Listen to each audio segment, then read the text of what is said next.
한 주간을 뜨겁게 달군 정치권 이슈, 오늘도 세 분 모셨습니다. 황태순 정치평론가, 송태영 서남대 겸임교수, 유용화 시사평론가 모셨습니다. 어서 오십시오. 네, 안녕하세요. 네, 안녕하세요. 저희가 지금 뉴스 1번지를 하고 있는데 예. 정치 1번지 종로 얘기부터 좀 해볼까 합니다. 박진 네. 전 의원이요. 예. 그러니까 16대에서 18대까지 3선 의원을 했고 이 지역에서. 네. 그리고 오세훈 전 서울시장. 국회의원은 뭐 강남 지역에서 했었지만 지금 새누리당이 본격적인 총선 공천 전쟁에 들어가면서 이 정치 1번지 종로에서 새정치연합 정세균 의원의 맞설 상대를 누구 할 것인가를 놓고 고민을 하고 있는 찰나에 이렇게 지금 두 사람이 치열한 싸움, 물밑 싸움이 이미 됐죠. 됐죠. 예, 뭐 양보를 할래야 할 수 있는 상황은 아닌 것 같은데 내부 집안 싸움이 굉장히 앞으로도 치열할 것 같습니다. 뭐 집안 싸움이라기보다는 경쟁이고요. 네, 예, 대한민국 서울 종로 하면은 과거부터 정치 1번지라고 그랬죠. 네. 1985년입니다만은 85년에 당시에 이제 양김 씨가 그 뒤에서 이제 백업을 해주는 가운데 그 당시 이제 통일민주당, 네, 통일민주당 그 신민당이죠. 그때 신민당 돌풍을 일으켰을 때 그 돌풍의 진원지가 바로 종로입니다. 그다음에 굉장히 과거 어떻게 정치인이라 할 수 있는 이민호 전 의원을 갖다가 모셔놓고 그야말로 2.12 총선 바람을 일으켰거든요. 근데 지금 같은 경우 사실은 종로에서 정세균 전 대표 같은 경우는 이제 5선입니다. 네. 이번에 무진장에서 이제 전북 무진장에 4선 하셨습니다만은 이번에 이제 하시고 이번에 6선 되시면은 대권에 출마하신답니다. 네, 또 보면은 오세훈 전 시장 같은 경우도 사실은 종로를 갖다 발판으로 해서 대권에 도전하겠다 네. 하는 그런 어떤 뭐랄까 나름대로 야심 네. 그런 거 어떤 정치적인 욕심 이런 거 여과 없이 보여주고 있지 않습니까? 박진 의원 같은 경우 말씀하신 대로 3선 의원 하셨는데 이 대목에서 한 분이 빠졌어요 지금. 지금 당협위원장이 정인봉 전 의원이거든요. 그러니까 네네. 정인봉 전 의원 입장에서 당협위원장은 왜 난데 네. 박진 전 의원하고 오세훈 전 시장이 마치 뭐 자기 뭐 물건인 양 가서 서로 뭐 양보를 하라느니 아니 양보를 못 하겠다느니 아니 뭐 저 우리 박진 선배가 더 경쟁력이 있으면 제가 양보할 수도 있다느니 네. 이런 얘기하니까 정인봉 당협위원장 입장에서는 떨떠름한 것 같은데 어쨌든 기분이 별로 안 좋을 것 같아요. 안 좋겠죠. 예. 근데 이제 5개월 정도 남은 이제 그야말로 20대 총선 앞두고 그야말로 뭐 정세균 전 대표 같은 경우도 능히 보면 다음 대선에 출마하실 수 있는 분이고 또 오세훈 전 시장도 마찬가지고 그런 가운데 또 지역에서 탄탄한 또 토박이죠. 종로 토박이인 또 박진 전 의원 거기다 또 정인봉 전 의원 그야말로 재밌는 한판이 벌어지는 것 같습니다. 그 종로 같은 경우는 일단 다른 정치 1번지라는 그 말에서 느껴지듯이 다른 지역의 한석 이상의 의미를 여야 모두에게 준다 이렇게 볼 수 있는 거 아닙니까? 그렇죠. 지금 뭐 황태순 지금 평론가께서 말씀해 주셨듯이 역대 그 종로 선거구는 늘 핫한 데 아닙니까? 네. 이번에도 뭐 정세균 대표가 또 대권 도전의 의사도 밝힌 상황인데 아마 이번에 또 핫하게 된 거는 아마 오세훈 전 서울시장이 대권 프로그램의 일환으로 종로구를 선택해서 이것을 좀 인발부를 하니까 아마 네. 더 핫하게 되지 않았나 이렇게 생각되고요. 아마 오세훈 전 시장이 종로를 선택한 건 아마 이런 것 같습니다. 2006년에 서울시장 선거 때 당내에서 이재호 대표랄지 또 당시 맹형규, 홍준표 이런 기라성 같은 중진들이 이제 서울시장 후보를 놓고서 경쟁을 했었어요. 그런데 네. 당시 강금실 전 법무장관한테 여론이 안 되는 거예요. 네. 그래서 착출 형식으로 해가지고 여론이 좋은 오세훈 시장을 갖다가 했거든요. 그래서 그 높은 여론을 근거로 해서 당내 경선을 무난히 뚫고서 서울시장이 되고 또 재선이 됐거든요. 아마 그런 그때 사정을 감안해서 아마 이번에 자신감을 가지고 아마 도전하지 않겠나 하는 생각이 들고요. 그렇지만 하여간 그 종로는 박진 의원도 스펙도 얼마나 좋습니까? 네. 더군다나 토백이지 않습니까? 네. 거물급들이 이게 붙기 때문에 아마 새누리당 당내에서도 아주 뜨거운 그런 지역이 되지 않겠나 이렇게 생각이 됩니다. 박진 전 의원은 지난 19대 총선 때는 이미 3선을 한 다음에 불출마 선언을 했습니다. 뭐 당내 경선을 통해서 탈락을 한 게 아니고 불출마 선언을 했고 오세훈 전 시장의 경우는 우상급식 문제로 어쨌든 좀 불명예스럽게 시장직을 내려놓지 않았습니까? 뭐 둘 다 종로의 어떤 한석 국회의원 20대 총선 이상의 어떤 꿈을 꾸고 있는 두 분이라고 생각했을 때 이 두 사람의 전초전이 그렇게 간단치 않게 이어질 것 같고 그렇다고 해서 또 뭐 정세균 현 의원이 지금 수성하고 있는 이 상황을 또 뭐 무난하게 돌파할 거다. 뭐 어느 부분도 지금 예측하기가 좀 어려운 상황이죠. 먼저 그 이제 새누리당의 당내 부분을 좀 짚어보면요. 2012년도에 그러니까 박근혜 비대위원장 시절에 당시에 공천을 홍사덕 전 의원이 받았죠. 그래서 이제 홍사덕 전 의원과 정세균 현 의원이 아주 세게 붙었었는데 당시 정세균 현 의원이 좀 상당히 어느 정도 표차로 이긴 거로 제가 기억이 나요. 네.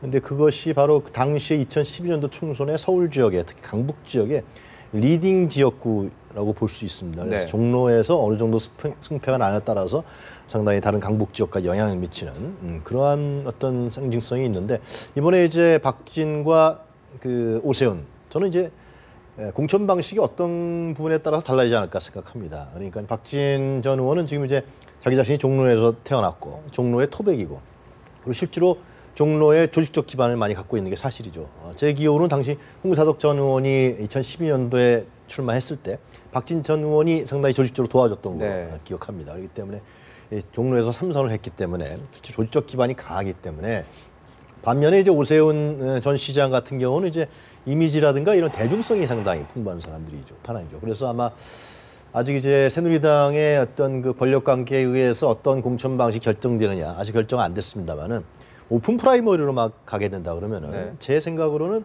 박진 전 의원이 좀 더 유리하지 않겠느냐. 그것은 조직력이 있기 때문에 누가 많이 이제 그 경선장에 오픈 프라이머리에 경선장에 끌고 가느냐 이 네. 문제로 아마 박진 전 의원이 유리하지 않겠냐 생각이 들고 네. 여론조사 공천을 강행하면 아무래도 오세훈 전 시장이 유리한 상황이 되겠죠. 네. 시민들이 아무래도 오세훈 전 시장을 더 많이 알고 있기 때문에. 예. 그러나 이제 만약에 전략 공천이라든가 공천심사위원회를 간다. 그러면 이제 누구 줄에 쓰느냐? 박근혜 대통령 줄에 쓰느냐? 김무성 대표 줄에 쓰느냐? 이러한 어떤 그 내부의 권력 투쟁 속에서 한 명의 후보가 결정될 것 같은데 문제는 정세균 의원을 누가 이길 수 있냐라는 거죠. 네. 정세균 의원이 현재 상당히 이미지도 뭐 과격하거나 뭐 한쪽에 쓸려 있는 그런 이미지는 아니잖아요. 상당히 네. 좀 균형감 있는 이미지고 다선 의원이고 실제로 종로에서도 전체 지역구 의원이기 때문에 과연 이제 그 야권의 어떤 그 상징성을 갖고 있는 정세균 의원을 누가 이길 거냐 경쟁력이냐.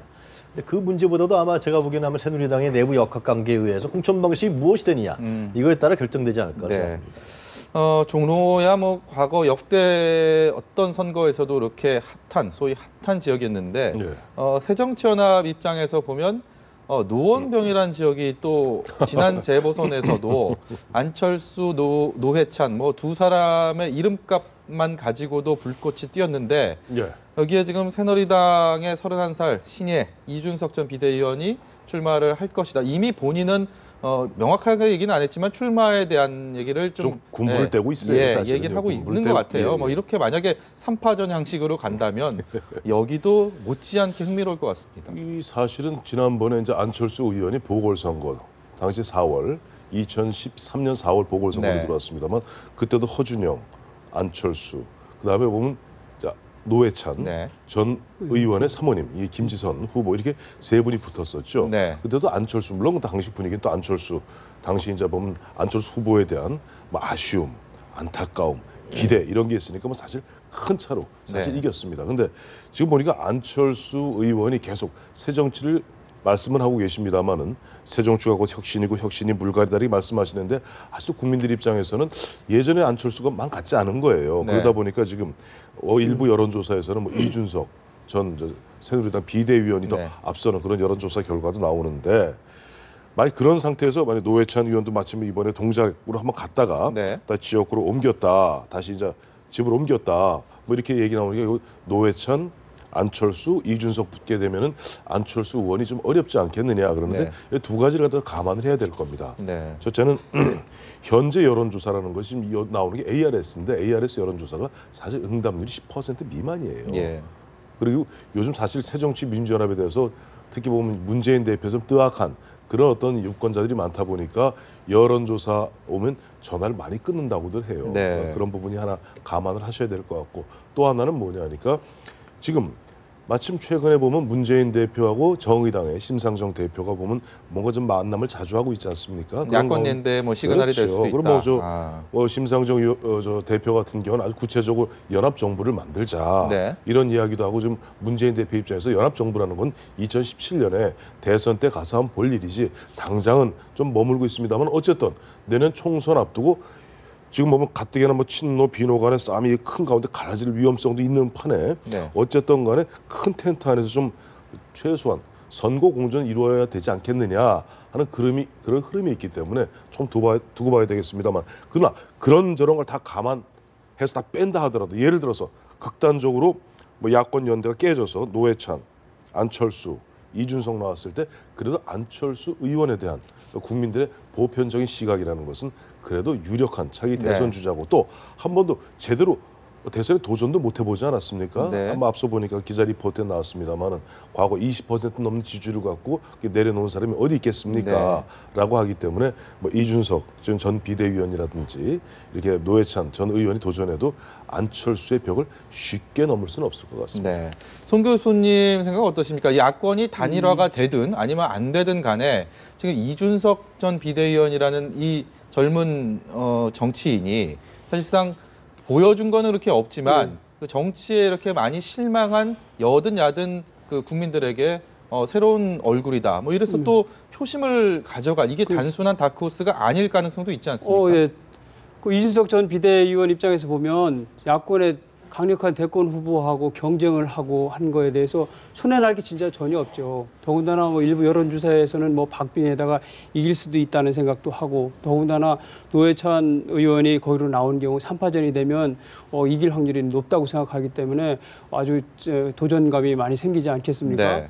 예, 그런데다가 그렇게 되다 보니까 아마 안철수 의원 입장에서 보면 쫓기는 입장이 아니겠습니까? 더군다나 3파전이 되면 또 더군다나 3파전에 질 것 같으니까 야권 연대까지 단일화까지 해야 되는 그런 부담을 안고 이런 상황이기 때문에 이준석 전 비대위원장 입장에서는 한번 해볼 만하다는 것인데 제가 보기에는 안철수 의원이 이것을 해결하려는 노력을 좀 하는 것 같아요. 뭐냐면 과거 같은 강력한 대권 주자로서의 위상을 확보한다면 이런 상황은 오지 않지 않겠냐는 생각을 하는 것 같아요. 그래서 아마 그 비주류 수장을 자임해가지고 문재인 대표하고 각을 세워서 한마디로 개혁 경쟁을 하는 그런 부분하고 자신의 트레이드 마크라고 할 수 있는 토크 콘서트를 좀 하지 않습니까? 네. 아마 그런 것들이 아마 그런 대권 후보로서의 위상을 다시 한번 회복하겠다는 그런 전략이 있는 것이 아닌가. 그래서 네. 결론은 하여간 관건은 여론이 어떻게 흘러가느냐 그 향배에 달려 있다 이렇게 볼 수 네. 있겠습니다. 유영아 평론가님은 오늘 정오에 정종섭 행정자치부 장관 기자회견 내용 보셨습니까? 네, 봤습니다. 예. 뭐 일단은 사의 표명을 하면서 뭐 기자의 질문이 현장에서도 있었지만 총선 출마에 대한 의미를 뜻을 물어봤는데 직접적인 얘기는 안 했는데 어느 정도의 그 뉘앙스는 좀 비친 것 같습니다. 정종섭 장관이 이전에 또 새누리당에서 19대 총선 때 공천심사위원회 부위원장을 맡았고 어쨌든 본인도 정치의 뜻을 갖고 있다라는 것들을 직접 간접 또 이전에 뭐 총선 건배사에서도 뭐 그런 얘기를 했었는데 어떻게 보십니까 앞으로의 그 행보에 대해서? 그 총선 승리라고 건배 사례 그 당시 새누리당 연찬회에서 연찬회에서 했죠? 그랬죠. 예, 예. 그래서 야당에서 이제 난리가 나왔고 그 장관 저거까지 해임안인가요? 네. 까지 제출했던 걸 기억하는데 당시 그래서 정 장관이 깜짝 놀라갖고 기자회견을 또 했어요. 나는 절대로 총선에 출마하지 않겠다. 네. 그런 얘기를 했는데 오늘 또 갑자기 장관직을 사퇴한다 그러면서 또 뉘앙스를 총선 출마에 대한 뉘앙스를 하고 또 언론에 몇 가지 흘렸겠죠. 네. 그러니까 자신이 그 고향인 경주가 아니라 대구에 출마할 가능성을 시사하는.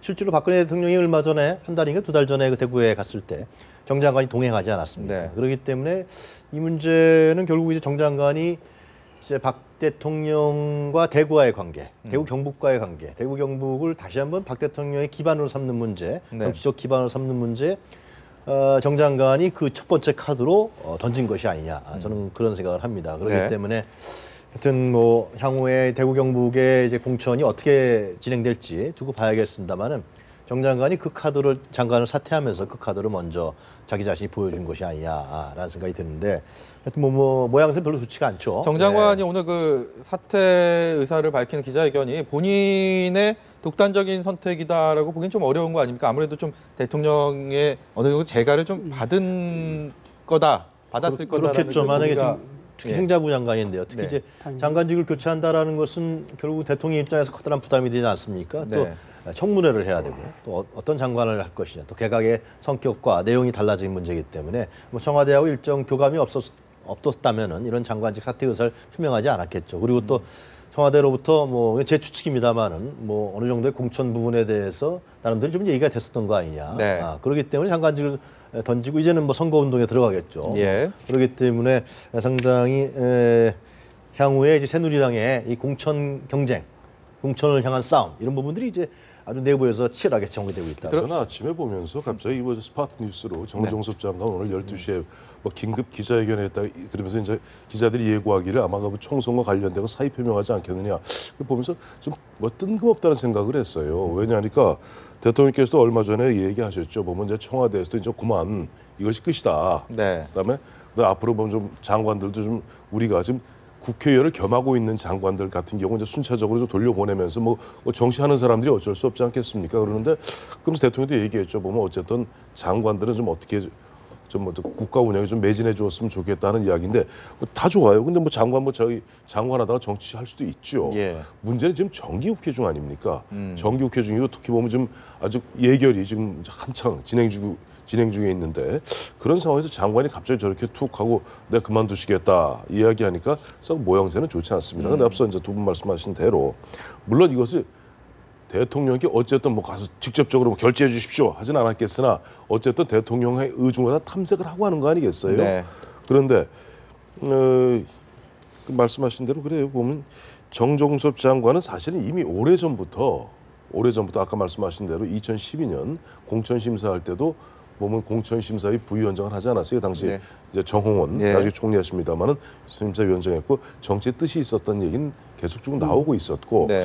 하기 때문에 뭐 다 뭐 미루어 짐작은 했습니다만은 어쨌든 간에 이왕이면 뭐 어쨌든 황우여 뭐 교육부총리 같은 경우도 일단 뭐 교체가 조만간 교체된다는 거 아니에요? 네. 그렇다면 좀 맞추어서 하는 것이 차라리 모양이 낫지 않았겠는가? 네. 이런 부분에 툭 치고 나오는 모습이 썩 좋지는 않았다. 청와대 그것도 정기국회 쪽에서는 이제 그런 상황이면 그 새로운 과제가 또 생긴 거 아닙니까? 지금 만약에 정종섭 장관이 이제 자리를 물러나게 되면 그 자리에 누가 앉혀야 되는지에 대한 논의를 본격적으로 해야 될 것이고, 그리고 말씀하신 것처럼 국회의원으로서 자리를 비우기를 희망하는 지금 예상할 수 있는 분들은 뭐 황우여 교육부총리나 김희정 여성가족부 장관 정도가 떠오르는데 그 외에 더 있을 수도 있고요. 뭐 이런 상황이면 개각을 대규모로 어떻게 해 가야 되는지에 대한 것도 박 대통령 입장에서 고민하는 부분일 겁니다. 분명히 이 부분에 대한 것도 얼마 오래 걸리지 않아서 좀 가닥이 나올 것 같다라는 얘기들이 흘러나오고 있는데 어떻게 전망하십니까? 제가 보기에는 아마